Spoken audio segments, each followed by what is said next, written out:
is a big issue. It speaks to the fact of who now owns Aotearoa. This is Silver Fern Farm, our biggest meat processing company. There is speculation that half of the company is going to be sold to Chinese investors, perhaps. Half the company, our biggest meat processing company. Adrian Rorowhai, what do you make of that? Well, I think that they need to exhaust all options within New Zealand to get New Zealand investors into it. We're not opposed to... 150 million, who can afford it? Well, I think have they talked to iwi? Have they talked to other investors? Have they? I don't know. Have they, the government can do anything it wants to do when it wants to. So it can give Rio Tinto a big break down in the aluminium smelter. This is a key industry within our country. They need to have that conversation. All right, Andrew Valley, what do you make of this? This is perhaps 50% owned. So the word from farmers is that a foreign-owned company is looking for equal boardroom control. This is big stuff. Would you allow that to happen? Well, it is a big stuff. If you go back and look back in the 80s, virtually all the meat manufacturing or processing companies in New Zealand were British-owned.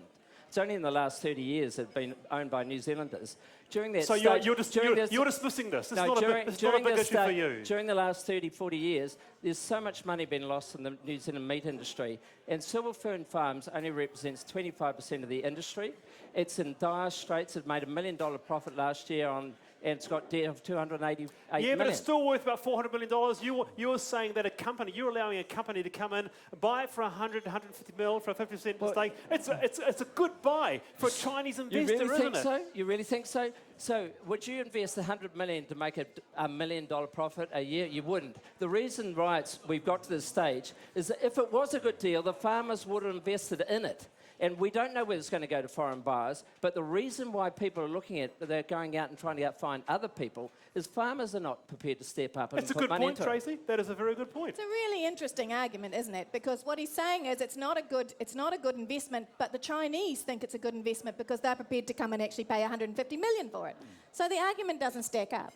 The reality is, does it matter if we have Chinese investment? It does, because I tell you... No. There is a major infrastructure development going on right now in Auckland, a huge multi-million-dollar hotel, Chinese money, beautiful hotel, good for the economy. Okay, so we couldn't fund it in New Zealand. That's right. We 100% couldn't fund it in New Zealand, or we couldn't fund it for the price in New Zealand. So, I mean, what it comes down to, this is the conversation I had on Chinese radio, actually, is that if you can't sell half of Silver Fern Farms to New Zealanders for $150 million, then it's overvalued, right? It should be sold on the New Zealand market at a New Zealand price to New Zealanders. That's the reality. In China, you would not get a seat on the board. In China, you would not get a seat on the board. Okay. Kelly, you don't get a seat on the board. This is a cooperative, right? It's wholly owned by farmers, right? Farmers control it 100% at the moment. If they wanted to buy it and put more money into it, and they've certainly been asked to, they would have done it. The reason is why we've got to this situation is because the markets are speaking. The company is in trouble, right? And that's why we're having to go offshore. But let's hope it will stay in New Zealand hands. We don't know yet.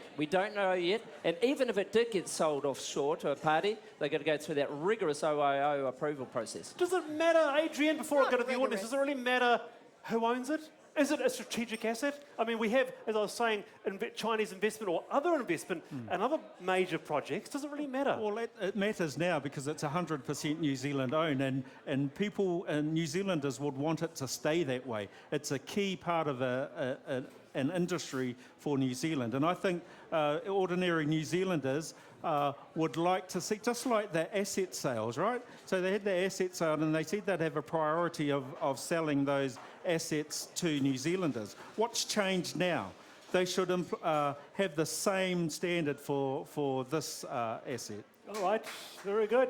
Is it an important issue for people, do you think? What do you reckon, Damien, audience? Well, a lot of MPs in the audience tonight. I'm trying to avoid talking to MPs or really obviously party-affiliated people. Hello there, are you affiliated with any party? Are you a member of a party? I'm a member of Labour. Okay. That counts you out, all right? We'll come back to you soon, all right? No, not you, all right? Hello there. How are you? Very good, thank Are you. you associated with any party? Not particularly. Not particularly. You're perfect. Now, why have you come along to Backbenchers tonight? Your first time here, I hear. Yes, and it's because we're part of Wellington. It's a Wellington show. We love it. We love being the hub of the capital, MPs and politicians, and I enjoy the program. Okay, fantastic. That's why I came here to talk to you. Did you say it's a legendary institution, Backbench? That's right, it is. Yeah. Now, this issue, Silver Fern Farms, are you concerned about possibly half of it going overseas? Doesn't matter whether it's China, eh? Just overseas, right? Yeah. I am, Yeah? because we need to retain our own assets if we possibly can. Tracy Martin's saying, well, you know, if it's not worth that money, why is a Chinese company willing to pay for it? What, do you think she's got a valid point there? I mean, they're not known for being astute business people, are they, the that's Chinese? right, exactly. Oh, they are. And if they have that much money, well, that's lucky for them, but they haven't got enough food. So I just don't want to see it all being exported and them buying a port or something and just taking it all out. You're stuck with, like, chips and bread. Yeah. Hey, thanks very much for coming on the show. Appreciate it. Wallace. Very good. Good to have you part of the show. Now, Tracy, New Zealand First, you're drafting a bill to try to stop the sale. Is it likely to be successful? Oh, no. Well, I think it's a long shot. I mean, I'm not sure what conversation Winston has had with other parties, but I think it's unlikely that National will vote for it, and I think it's unlikely that ACT will vote for it because they just believe in a free-for-all, quite frankly. All right, okay, look, do stay with us. We're going to be talking about the flag referendum and also a very well-known guest on prostate cancer. Very, very well-known. That person is with us toward the end of the show. Do stay with us.